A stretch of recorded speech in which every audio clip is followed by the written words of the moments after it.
Jeff, one day you'll understand that it's harder to be kind than clever.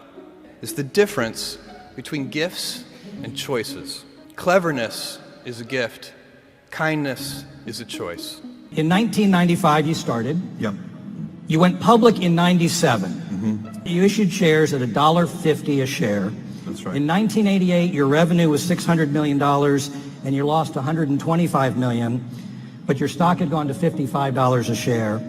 So you doubled down. Sales went up threefold. You lost another $400 million, but your stock went up to $76. $27 billion of market cap, your personal net worth of $9 billion. Take us back to that time where the market is telling you you're doing great, but you have red ink in the company. You took on $2 billion of debt from 99 to 01 while you doubled sales yet again. What were you thinking back then? And I was packing boxes on my hands and knees. In the first month, I was packing boxes on my hands and knees on the hard cement floors. In the short run, the stock market is a voting machine. In the long run, it's a weighing machine. So don't think about the daily stock price, because it was going up every day. The stock price was going up. And I didn't want, because all the employees had stock options, and I didn't want them counting their success that way. And so I would say, look, when the stock is up 30% in a month, don't feel 30% smarter. Because when it's down 30% in a month, then you're going to have to feel 30% dumber. And it's not going to feel as good. Right? I was too task focused in that she couldn't get me to switch tasks, so she would have to just pick up my chair and move me. And by the way, I think that's, if you ask the people who work with me, that's still probably true. It's day one. Everything I've ever done has started small. Amazon started with a couple of people, and Blue Origin started with 5 people.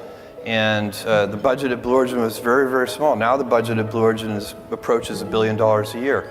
And next year it'll be more than $1 billion. In Amazon, it literally was 10 people. Today it's 500,000 people, but it's hard to remember for you guys, but for me it's like yesterday I was driving the packages to the post office myself and hoping one day we could afford a forklift. And so for me, I've seen small things get big, and it's part of this day one mentality. I like treating things as if they're small. You know, Amazon, even though it is a large company, I wanted to have the heart and spirit of a small one. Gifts are easy. They're given after all. Choices can be hard. You can seduce yourself with your gifts if you're not careful. And if you do, it'll probably be to the detriment of your choices. But I believe in the power of wandering. All of my best decisions in business and in life have been made with heart, intuition, guts, not analysis. When you can make a decision with analysis, you should do so. But it turns out in life that your most important decisions are always made with instinct, intuition, taste, heart.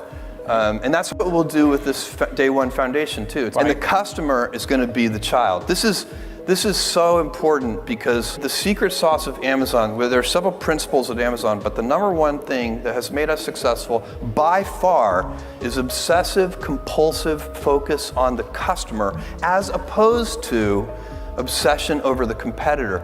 And I talk so often to other CEOs and some other CEOs and also founders and entrepreneurs, and I can tell that even though they're talking about customers, they're really focusing on competitors. And it is a huge advantage to any company if you can stay focused on your customer instead of your competitor. We live in a society where it's not just the laws of the land that protect us. We do have freedom of press, it's in the Constitution, but it's also the social norms that protect us. It works because we believe those words on that piece of paper. And every time you attack that, you're eroding it a little bit around the edges. And then you gave a speech as the valedictorian saying you thought we should colonize space or something like that? With your loved ones, you bet on them. You're not betting on the idea. You are betting on the person. And it's one of those decisions I made with my heart and not my head. And I basically said, I don't want to regret. when I'm 80, now 90, I want to have minimized the number of regrets that I have in my life. And most of our regrets are acts of omission. They're things we didn't try. It's the path untraveled. Those are the things that haunt us. Offer people kind of an all-you-can-eat buffet of fast, free shipping. And when we modeled that, and the results were horrifying, that we would offer unlimited shipping. Shipping is expensive. Customers love free shipping, but we could see, I mean, again, back to that, you have to use heart and intuition, there has to be risk-taking, you have to have instinct. All the good decisions have to be made that way. You do it with a group, you do it with great humility, because, by the way, getting it wrong isn't that bad. That's the other thing. When we make mistakes, and we've made doozies like the Fire Phone and many other things that just didn't work out, we don't have enough time for me to list all of our failed experiments, but the big winners pay for thousands of failed experiments. So you try something like Prime, and it was very expensive at the beginning. It cost us a lot of money, because what happens when you offer a free all-you-can-eat buffet? Who shows up to the buffet first? The heavy eaters. It's scary. It's like, oh my God, did I really say as many prawns as you can eat? That is what happened, but surely we could see the trend lines. We could see that, you know, all kinds of customers were coming and they appreciated that service. That quarter was baked 3 years ago. Right now, I'm working on a quarter that's going to reveal itself in 2021 sometime.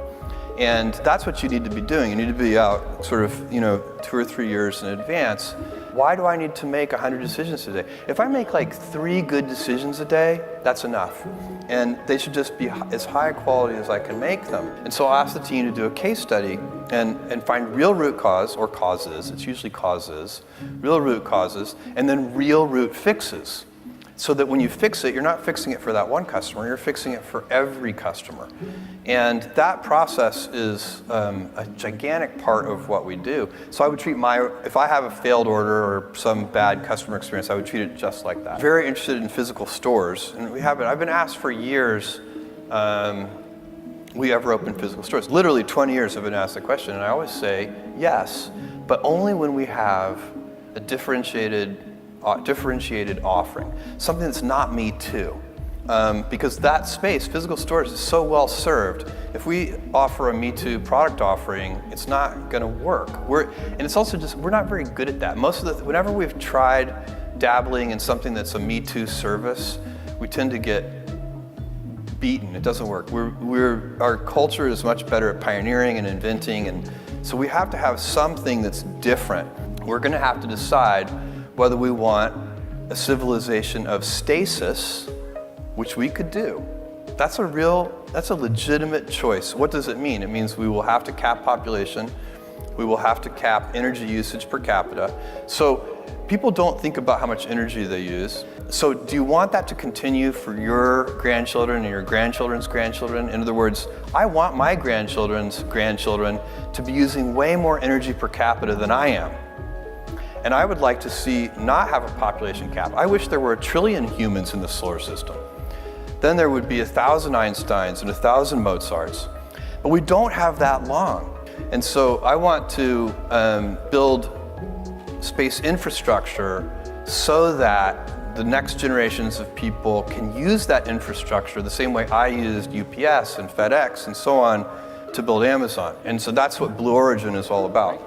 It'll be whatever it's going to be. I'm going to be proud of the things. I live my life in such a way that when in a quiet moment of reflection and I'm thinking back on my life, that I have as few regrets as possible. And I don't, what will my legacy be? I have no idea. And I don't even want to spend a lot of time thinking. But ultimately, I decided I had to give it a shot. I didn't think I'd regret trying and failing. And I suspected I would always be haunted by a decision to not try at all. After much consideration, I took the less safe path to follow my passion, and I'm proud of that choice. In the end, we are our choices. Build yourself a great story. Thank you, and good luck.